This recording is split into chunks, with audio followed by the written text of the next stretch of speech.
Hi guys, maghahunting tayo ng bulaklak. Tingnan natin, oh, may nakita ko doon. Ay, ang dami, baka may asto dito, putra. Uy, ang daming pakainan ng baka. Kalabaw. Ayun, oh, tingnan nyo, oh. Ano kaya kinukuha nila dito? May tina kaya doon.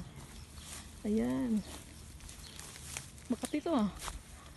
Tingnan nyo guys, oh. May bulaklak to na roses. Ano kaya kinukuha nila dito? Hapon may nakita din ako dito pumupunta eh. Ay, ano yun? Tingnan nyo daw sa gubat. May roses, oh. Ay, ano yun? Ang kati. Ay. Oh. Ganda ng mga roses. Ang dilaw. Dilaw, dilaw, dilaw. Dito lang po yun sa gubat. Hapon may ay, ayun. Alam ko na kung ano kinukuha.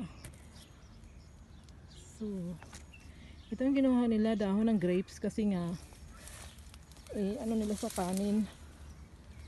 Yan, maaraw pa. Ay, may tin na. So ayan, dahil talahiban po dito. Ay, may bunga na yung tin.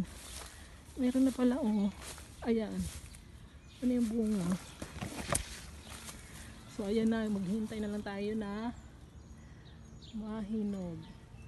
Ayan, ang dami na namang prutas. Diyos ko Lord, magsawa na naman tayo nito. Ayan. Thank you for watching guys.